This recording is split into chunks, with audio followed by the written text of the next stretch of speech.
ధ్రువ, నిరంజన్ బాబాయ్ మాయమవటానికి నాతో ఇంకా గంగా అక్కతో సంబంధం ఏంటో ఖచ్చితంగా తెలుసుకొని తీరాలి. అయితే పద, మీ అమ్మా నాన్ననే అడుగుదాం, వాళ్ళే చెప్తారు. లేదు ధ్రువ, అమ్మా నాన్నలు నాతో అబద్ధం చెప్పారు అంటే దాని వెనుక ఏదో బలమైన కారణం ఉండే ఉంటుంది. అందుకే నేను వాళ్ళని నిజం చెప్పమని బలవంత పెట్టలేను ధ్రువ. భీమ్, ఇప్పుడేం చేద్దాం? ధ్రువ, గురువు గారి దగ్గరికి వెళ్దాం. సరే. భీమ్, అత్తా, భీమ్ నా దగ్గరున్నాడు. అల్లుడి గారు, మీరు కాస్త తినండి. బాబు ఆనంద్, మీరేమీ కంగారు పడద్దు. గంగక్క రేపు దొరుకుతుంది. కానీ నాన్న, గంగక్క ఎలా దొరుకుతుంది? బాలా, తను చిన్నప్పుడు ఎప్పుడైనా మన మీద అలిగితే దూరపు చుట్టం పిన్ని దగ్గరికి వెళ్ళిపోయేది. నాకు భీమాబాయి జ్ఞాపకం చేసింది. తెల్లారిగానే ఎవరినైనా పంపించి తెలుసుకుంటానులే. సరే, అలాగే చేయండి. అక్కడే ఉండుంటుంది గంగ. నాకిప్పుడు నమ్మకంగా అనిపిస్తుంది అక్కడే ఉండుంటుందని. ఇప్పుడు తల్లి మనసు చెప్తుంది కాబట్టి అది నిజమే అవుతుంది. సరే, అయితే ఒకవేళ మీ అమ్మాయి తిరిగొస్తే అప్పుడు దానికి గట్టిగా బుద్ధి చెప్పి అత్తారింటికి పంపించండి. ఈ అలకలు గొడవలు ఇంకీ నాటకాలు ఆడడం మానేయమనండి. నేను రోజు రోజు ఈ ఇబ్బంది పడలేను. మీరా, భీమ్ ఎక్కడున్నాడు? ధ్రువ ఇంటికి వెళ్ళాడు. వాణ్ణిప్పుడు అక్కడే ఉండనివ్వండి. గురుగారు, గురుగారు, గురువుగారు!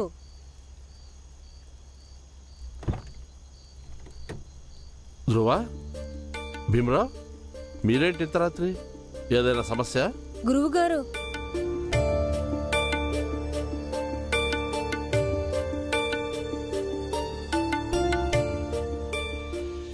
ఇంకా నిరంజన్ బాబాయ్ నిన్న రాత్రి నుంచి లేడు. నాకు అనిపిస్తుంది నిరంజన్ బాబాయ్ మాయమవ్వటానికి దీనికి సంబంధం ఉందని.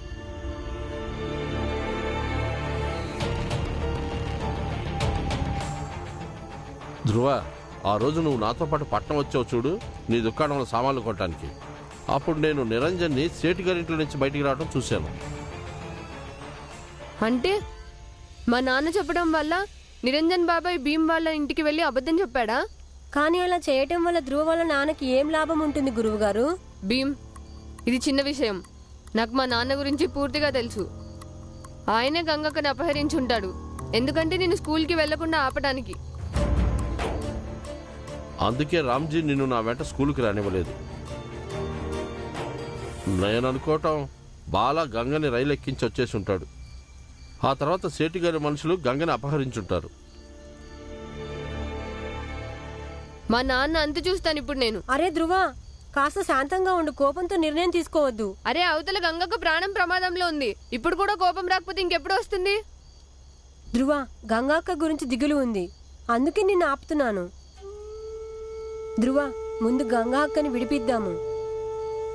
ఇక ఆమెని కేవలం నేను మాత్రమే విడిపించగలను. నా చదువుని వదిలేసి.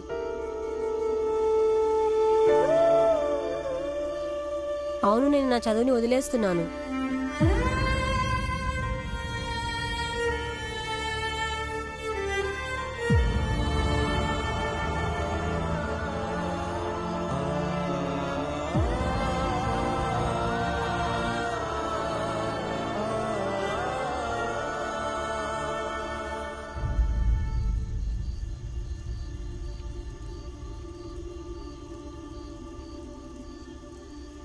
భీమాబాయ్, భీమాబాయ్,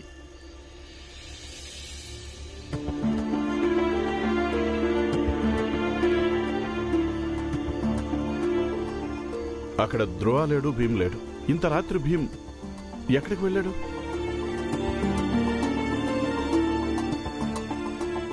నేను ఇక్కడున్నాను.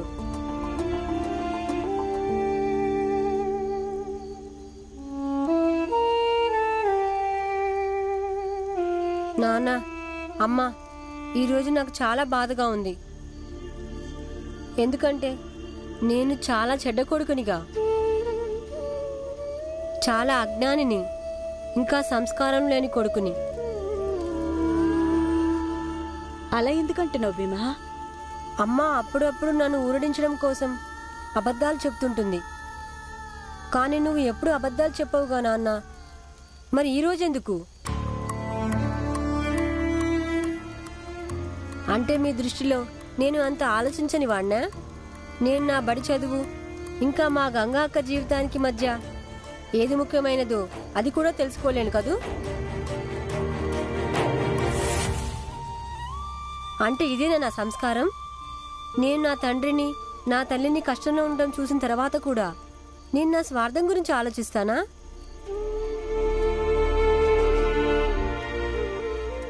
అలాగే అమ్మా, బడి చదువు లేకపోతే భీమ్రావ్ తన ఉనికిని కోల్పోతాడు.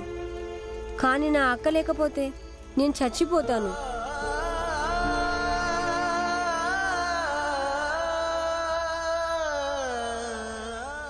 నీకు తెలుసా, ఇందాక మీ నాన్నగారు నేను మాట్లాడుకుంటున్నప్పుడు మేము ఇలాగే అనుకున్నాం తెలుసా. నీకెప్పుడైతే తెలుస్తుందో అసలు నిజం, అప్పుడు మేమేదైతే నిర్ణయం తీసుకున్నావో నువ్వు అదే తీసుకుంటావని. భీమా, రేపు మనం ఈ ఊరందరి ముందు ఒప్పేసుకుందాం భీమా ఇక చదువుకోడని.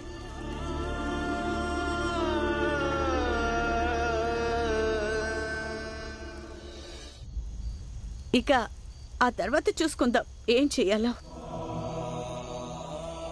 కానీ ఊరికి చెప్పే ముందు మీరు నాకు చెప్పాల్సింది.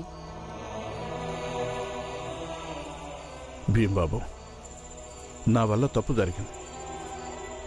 నేను అనుకున్నాను, ఒకవేళ సేట్ పెట్టిన షరతు గనక నీతో చెప్పానంటే నువ్వు వెళ్ళి వాళ్లతో వాదనకి దిగుతావు. కానీ ఇప్పుడు వాదులాటికి టైం లేదు. ఎందుకంటే మీ అక్క సేట్ దగ్గర బందీగా ఉంది.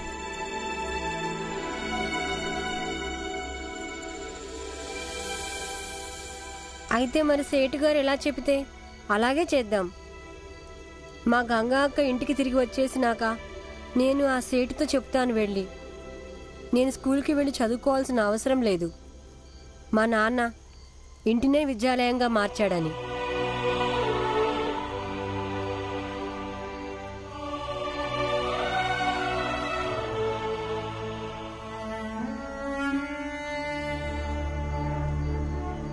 సేటుగారు, ఈ పథకం బాగా పనిచేసింది. ఎందుకంటే ఈ భీమ్రావు చదువులో రాజీ పడ్డాడు అంటే మన గెలుపు ఖాయం. అభినందనలు. మంగేష్, ఉదయం ఊరందర్నీ పోగు చెయ్యి. ఒకే ఒక్కసారి రామ్జీ నోటి నుంచి నేను వినాలి, ఇక భీమ్రావ్ బడికి వెళ్ళడు అని. అప్పుడే నా మనసు ప్రశాంతంగా ఉంటుంది.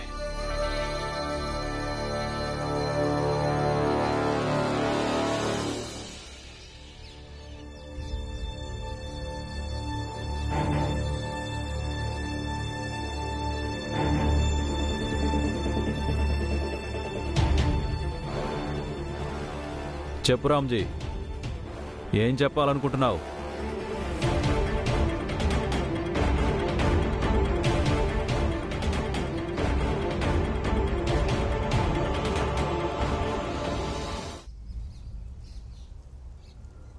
నాకు నా తప్పు తెలిసొచ్చింది.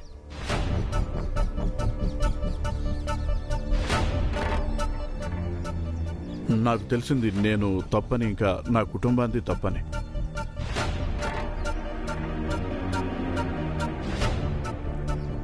ఆ కారణంగా మీతో గొడవ పడుతూ ఉంటాం, మిమ్మల్ని ఇబ్బంది పెడుతూ ఉంటాం. కానీ నాకిప్పుడు అర్థమైంది, మీరు ఏదైతే చేస్తున్నారో అది మంచిదే. మీ ఆలోచనలు ఏవైతే ఉన్నాయో అవి మంచివే. ఈ రోజు నుంచి మీరు పెట్టిన నియమాల ప్రకారమే నడుచుకుంటాను. మీరందరూ కోరుకుంటున్నారుగా నా కొడుకు స్కూలుకు వెళ్ళకూడదని. వెళ్ళడతను.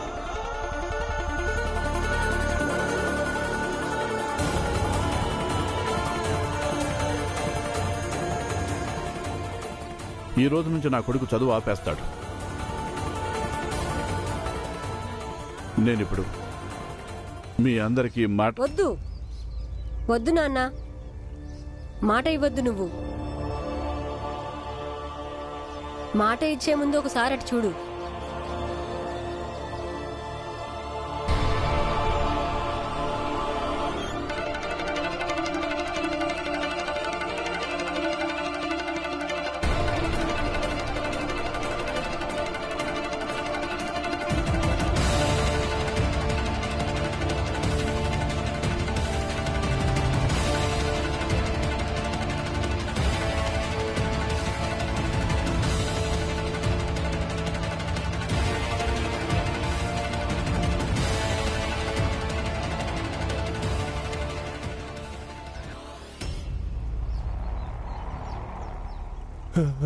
రామ్జీ, నిరంజన్, మర్యాదగా గ్రామస్తులందరి ముందు అసలు నిజమేంటో చెప్పు. నువ్విదంతా ఎవరు చెప్పటం వల్ల చేశావు? లేదంటే నీ ఎముకల్లో సున్నం మిగలకుండా కొడతాను. చెప్పు. అన్నా అన్నా, నన్ను క్షమించన్నా. నేను చాలా పెద్ద తప్పు చేశాను అన్నా. అన్నా, నేను ఇదంతా సేటు గారు డబ్బులిచ్చి చేయమంటేనే చేశాను.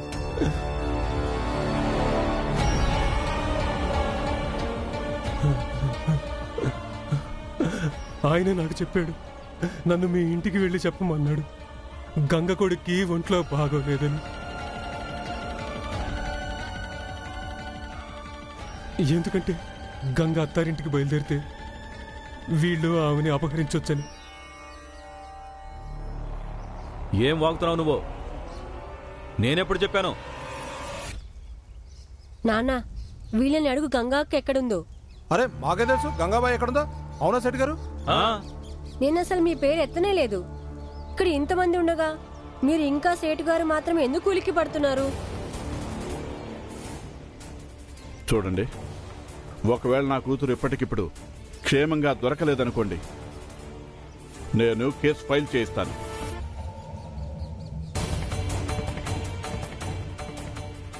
సేట్ గారికి ఎగనెస్ట్గా, ఇంకా వాళ్ళందరికీ ఎగనెస్ట్గా ఎవరైతే నిజం తెలిసి కూడా వినోదం చూస్తున్నారో,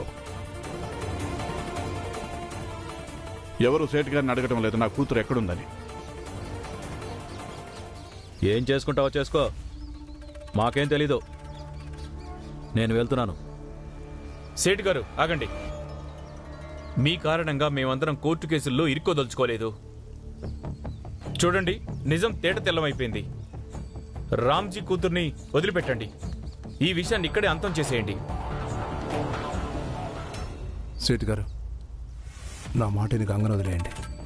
ఇప్పుడు ఈ రామ్జీ నిజంగానే కేసు పెట్టాడంటే మనం అందరం అడ్డంగా ఇరుక్కుపోతాం. మిగతా వాళ్ళ గురించి భయపడద్దు. వీళ్ళందరూ మన జాతి వాళ్ళే. అందరూ లోపల సంతోషపడుతుంటారు. కానీ ఈ రామ్జీ కేసు అని భయపెట్టగానే పాపం వీళ్ళందరూ భయపడ్డారు.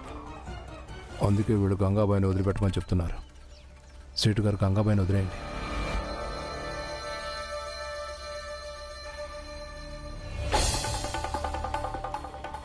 సరే, కానీ నాది ఒక షరతు.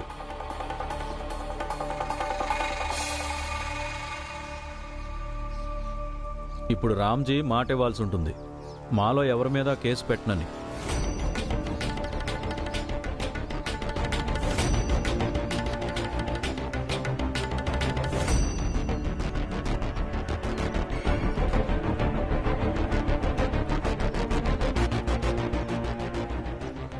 సరే, ఈ విషయంలో నేను ఎవరి మీద కేసు పెట్టను.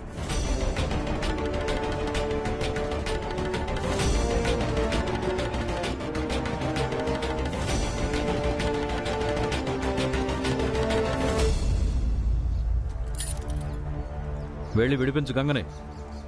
నా గదిలోనే కట్టిపడేశాను.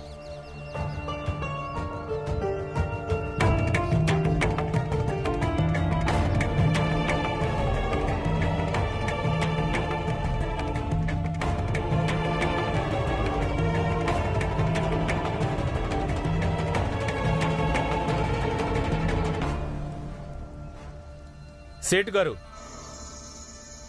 చాలా మంచి పని చేశారు మీరు. కానీ ప్రాణాలతో ఎందుకు వదిలేరు? దాన్ని అప్పుడే అక్కడే చంపుండాల్సింది. ఏం జరిగేదో తర్వాత చూసుకునేవాళ్ళం. ఏమంటారు? అవునవును, నిజమే. నాకు కూడా అదే అనిపిస్తుంది. నేను చాలా తప్పు చేశాను. చంపేసుంటే బాగుండేది. ఏం పర్వాలేదు, ఇలాంటి అవకాశాలు వస్తూనే ఉంటాయి. కానీ మీరందరూ ఇలాగే మాకు అండగా ఉండండి చాలు. మీరు నిశ్చింతగా ఉండండి, మేమందరం ఎప్పుడు మీకు అండగానే ఉంటాం. అవునా సోదరులారా? సేఠ్ గారు, మీరు గంగని మీ ఇంట్లో పెట్టుకున్నారు.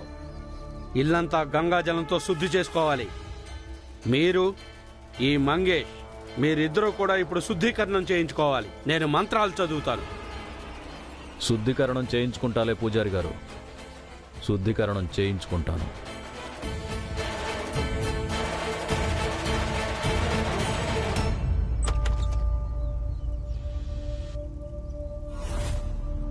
గంగా అక్క,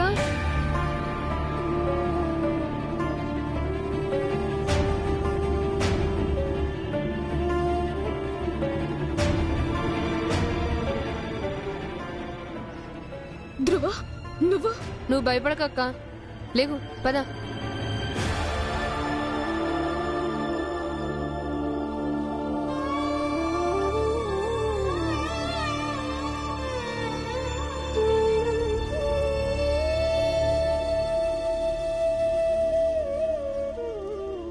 నాన్న, నువ్వు ఊరు వాళ్ళకి మాట ఇచ్చావా ఏంటి? భీమ్ నీకు చదివించనని.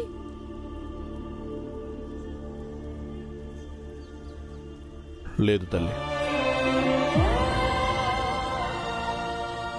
మాట ఇచ్చేసేవాడినే కానీ భీమ్ మళ్ళీ కాపాడాడు.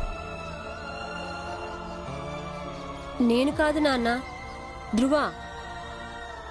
ధ్రువ పురంజన్ బాబాయ్ దగ్గరికి వెళ్ళాడు. అలాగే నిరంజన్ బాబాయ్ని తీసుకొచ్చాడు. భీమ్, అరే భీమ్ ఆగు. నువ్వింత తేలిగ్గా చదువు మానేస్తావా? ఒకవేళ గంగాక్క జీవితం కోసం నేను చదువు వదిలివేయాల్సి వస్తే నేను సంతోషంగా వదిలేస్తాను. కానీ ఇంత తేలిగ్గా కాదు. నేను మా సమాజం వాళ్ళ దగ్గర పురంజన్ బాబాయ్ ఎక్కడున్నాడో తెలుసుకుంటాను. ఖచ్చితంగా ఎవరో ఒకరికి తెలిసే ఉంటుంది. బొంబాయి ఇక్కడికి 250 కిలోమీటర్ల దూరం ఉంటుంది. నేను ఇప్పుడే రైలెక్కి వెళ్తాను. పురంజన్ బాబాయ్కి తెలిసే ఉంటుంది నిరంజన్ బాబాయ్ ఎక్కడికి వెళ్లే అవకాశం ఉందో అని. ఒకవేళ అలా అయితే అప్పుడు నువ్వు కాదు, నేను వెళ్తాను. ఇక అదీగాక నా పాత మాజీ తండ్రి ఇంకా టీ కొట్టు మంగేష్ కళ్ళు ఎప్పుడూ మీ ఇంటి మీద నా ఇంటి మీదే ఉంటాయి. ఇప్పుడు నువ్వు కనిపించలేదనుకో, అప్పుడు వాళ్ళు గంగాక్కకి ఏదైనా హాని చేయొచ్చు. ఒకవేళ నేను కనిపించకపోతే అప్పుడు ఎవరికి ఎలాంటి అనుమానం ఉండదు. కానీ ధ్రువ, నువ్వెలా వెళ్తావు? నువ్వు వెళ్ళినట్టే వెళ్తాను. కానీ ధ్రువ, ఇప్పుడు నాతో వాదించొద్దు, నేను వెళ్తున్నాను. ధ్రువ అన్నది నిజమే. నేను వెళ్ళానంటే అక్కకి ఇంకా ప్రమాదం ఎక్కువ అవుతుంది. అరే భీమ్, నాకు సంతోషంగా ఉంది నా మిత్రుడికి ఈ విధంగా పనికొచ్చినందుకు. ధ్రువ,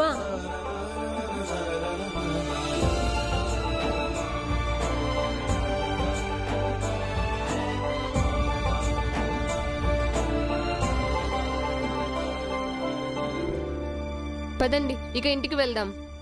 రాగంగా అక్క. పదండి అల్లుడి గారు.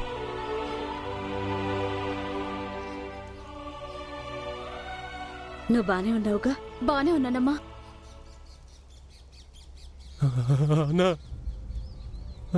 అన్నా కొట్టొద్దన్నా, నా తప్పు నాకు తెలిసొచ్చిందన్నా. నేను డబ్బుకి ఆశపడ్డాను. వాళ్ళు ఇచ్చే డబ్బులతో నా భార్యకి వైద్యం చేయించుకుందాం అనుకున్నాను. అరే నిరంజన్, తప్పైపోయిందన్నా.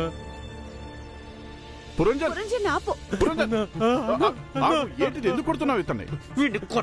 అరే ఆగు పురంజన్, ఆగు, ఇంకా కొట్టద్దు. పురంజన్, ఇతన్ని క్షమించక. నీ తమ్ముడు నాకు కూడా తమ్ముడే అవుతాడుగా. కుటుంబంలో ఎవరైనా తప్పు చేస్తే అందరం వాళ్ళని క్షమించేయాలి. అప్పుడే కుటుంబంలో ఐకమత్యం స్థిరంగా ఉంటుంది. అవును పురంజన్ బాబాయ్, నాన్న ఎప్పుడూ చెప్తూ ఉంటాడు మనకి ఐకమత్యం చాలా అవసరమని. నిరంజన్, నీ భార్యకి జబ్బు చేసింది. మరి నువ్వు నాతో ముందెందుకు చెప్పలేదు? కలిసిమెలిసి ఉండాలంటే ఒకరికొకరు సహాయం చేసుకోవడం చాలా అవసరం. సేట్గా డబ్బులు తిరిగిచ్చేయి. సరే అన్నా. నీ భార్య వైద్యం కోసం ఎంత ఖర్చు అవుతుందో మనందరం కలిసి జమ చేద్దాం. అలాగే అన్నా.